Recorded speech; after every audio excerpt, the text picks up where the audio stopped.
करेंगे कि कोई भी चीज़ अगर हमको कंप्लीट करना है सब्जेक्ट के बारे में कोई, या मतलब कि आप पढ़ते हैं, पढ़ने से भूल जाते हैं, या मैथ हो गया, मैथ को आप बार बार बनाते हैं, उसको मतलब कि फिर से भूल जाते हैं, तो उसके बारे में हम बात करेंगे कि इसको रिकवर कैसे किया जाए, इसको याद कैसे रखा जाए हमेशा, और बेस्ट रूटीन क्या है, यानी कि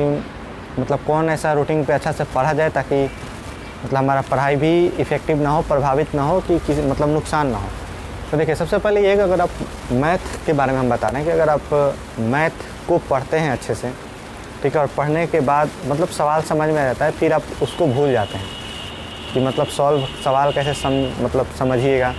देखिए, मैथ में अधिकतर लोग बोलता है कि मैथ को समझा जाता है, और हम भी मानते हैं कि मैथ को आप समझते हैं, लेकिन कुछ मतलब ऐसा एक्सेप्शन होता है जहाँ पे मैथ को आपको याद करना पड़ता है। जैसे मान के चलिए, आप स्टार्टिंग में क्या करते हैं, मैथ अगर पहाड़ा आप सीखते हैं, टेबल सीखते हैं, तो आप पहाड़ा स्टार्टिंग में याद ही करते हैं। 2 का पहाड़ा हो या 3 का पहाड़ा या 4 का पहाड़ा, उसको क्या करते हैं आप स्टार्टिंग में याद ही करते हैं। उसके बाद आप धीरे धीरे बड़े होते हैं तो आपको फिर समझ में आता है वहाँ पे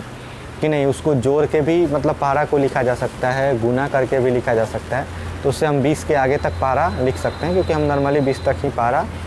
सभी लोग याद करते हैं। तो इससे क्या मतलब अर्थ निकलता है कि हम जो सवाल मैथ का पढ़ते हैं, यानी कि स्टार्टिंग में जब आप शुरुआत कर रहे हैं, मतलब कि जब शुरू में आप मैथ को बना रहे हैं, या नया चैप्टर है, नया विषय, मतलब कि आपका कोई चैप्टर है मैथ में, और उसको अगर आप शुरू करते हैं, तो उसमें आपको स्टार्टिंग में जो भी सवाल हो, 5, 10, 15, स्टार्टिंग में आपको उसको बना के याद ही करना पड़ेगा। जब आप उसको बनाइएगा तो धीरे धीरे आपको बात समझ में आएगा कि हाँ, ये सवाल ऐसे समझ में आ रहा है या ऐसे बन रहा है, फिर उसको आप अपने तरीक़ा से उस सवाल को बनाने लगेगा। यानी स्टार्टिंग में अगर आपको समझ में नहीं आता है, ठीक है, समझने की कोशिश करिए, समझ में आया तो ठीक है, 1 बार 2 बार ठीक है, उसको फिर घर पे रिवाइज करिए ज़्यादा से ज़्यादा। मतलब कि यदि अगर मतलब कि भूल जा रहे हैं तो भूलने के लिए बता रहे हैं, अगर आप भूल जा रहे हैं और समझ में भी आ गया है और आप भूल जा रहे हैं, तो उसमें आप क्या करिए कि आप उसको बार बार उस सवाल को रिवाइज करिए, क्योंकि रिवाइज के सिवा आपके पास कोई ऑप्शन नहीं है। आपको नया पढ़ने से अच्छा है पुराना जो सवाल है उसी को अच्छा से उस पर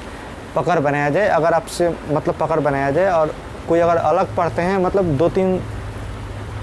सब्जेक्ट पढ़ते हैं, यानी विषय को पढ़ते हैं, और एक पर पकड़ बन रहा है, एक पर पकड़ नहीं बन रहा है, देखिए नया पढ़ने से अच्छा है कि एक पर अच्छे से मतलब कि रिवाइज करिए। नया पढ़ना कोई बड़ी बात नहीं है, बड़ी बात यह है कि आप उसको याद कितना रखते हैं। मतलब आप उस विषय को, उस सवाल को, जो भी विषय आपका, मान के चले अभी मैथ के बारे में बता रहे हैं, अगर मैथ आपका विषय है और सवाल को आप कितना याद रखते हैं, ये ज़्यादा इम्पोर्टेंट है, महत्वपूर्ण है। तो आप इस सवाल को बार बार बनाइए, जिससे इस सवाल को बनाने से ये वाला जो आपका सवाल है, पोर्शन है, वो मतलब मजबूत होगा अधिक से अधिक। तो उस सवाल को आपको बनाना पड़ेगा, मतलब जितना बार बनाइएगा, 1 बार 2 बार, मतलब कि एक ऐसा है कि जब तक उसको आप ना बनाइए, तब मतलब कि जब तक वो समझ में नहीं आता है, तब तक उसको आप उस सवाल को बनाइए। और मतलब बहुत लड़का लोग पूछता है कि मतलब बेस्ट रूटीन क्या है पढ़ने के लिए। देखिए, अगर आपका सुबह कोचिंग है, अगर आप गांव से हैं और आपका गांव में अधिकतर कोचिंग 5, 6, 7 बजे से चलने लगता है, शहर में कोचिंग ऐसे 7, 8 बजे से चलता है, जो भी हो। तो अगर गांव से सुबह कोचिंग है, तो मतलब देखिए सबसे बढ़िया मतलब रूटीन होता है कि आप 7 मतलब रात को बता रहे हैं कि 7 बजे से शुरू करिए PM, 7 PM से लेके आप 12, 1, 2, 3, 4 मतलब ऐसे आप पढ़िए। अगर ऐसे आप पढ़ते हैं तो देखिए इसका फ़ायदा क्या है कि आपको कोई डिस्टर्ब नहीं करेगा। दिन में आप पढ़िएगा तो क्या होगा, कुछ लोग बोलता है ब्रेक ले लेके पढ़िए, ये भी ठीक है, मतलब जैसे जिसमें जो सूट करे। लेकिन मतलब हमको लगता है कि अगर आप रात को पढ़ते हैं तो रात को एक अच्छा जर्नी है, 5 घंटा 7 घंटा का, उसमें आप छोटा मोटा ब्रेक ले सकते हैं। तो अगर आप रात में पढ़ते हैं ना, तो समझिए कि मतलब आपका पढ़ाई दिन के अलावा अच्छा होगा। बहुत लोग बोलता है सुबह में पढ़िए। सुबह में देखिए कुछ ऐसा भी लोग हैं जो सुबह में आप कितना टाइम निकाल सकते हैं, ये डिपेंड करता है। सुबह में 4 बजे से उठिएगा तो 2 से 3 घंटा पढ़िएगा, ठीक है, फिर दोपहर वगैरह, तो बहुत सारा प्रॉब्लम आएगा। तो इससे बढ़िया है कि हम मतलब हमारा मानना है और हमको भी अच्छा लगता है कि आप सीधे रात को पढ़िए, एक बार में पढ़िए 7 घंटा 8 घंटा। हाँ, बीच में 5-10 मिनट का ब्रेक, 15 मिनट का ब्रेक ले सकते हैं। ज़्यादा दिक्कत हो तो मतलब आधा घंटा का ब्रेक आप ले सकते हैं, लेकिन इसमें ज़्यादा तो दिक्कत नहीं होगा ना। हाँ, उसमें ये ध्यान रखिए कि मतलब मोबाइल वगैरह नहीं चलाना है, मोबाइल से दूर रहना है, कोई मतलब कि जिससे आप प्रभावित होते हों, मतलब कि आप जो आप काम कर रहे हैं डिस्ट्रैक्ट होते हों, मतलब कि वहाँ से काम से मन हट रहा है, जिस काम मतलब जो भी आपके मतलब आपके पास आ रहा है, डिस्ट्रैक्शन का जो भी साधन है, जो भी माध्यम है, उसको आप बंद रखिए। सबसे ज़्यादा तो हम मोबाइल मानते हैं, मतलब कि मोबाइल हो सकता है आपके पास, तो मतलब मोबाइल को साइड रखिए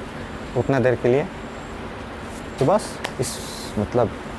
इसको आप फॉलो करिए, देखिए इससे क्या मतलब कि आपको परिणाम मिलता है, रिजल्ट क्या मिलता है, और लागू करके देखिए। कुछ खुद से भी बदलाव करिए, शायद आपके लिए आपका ये वीडियो काम का हो।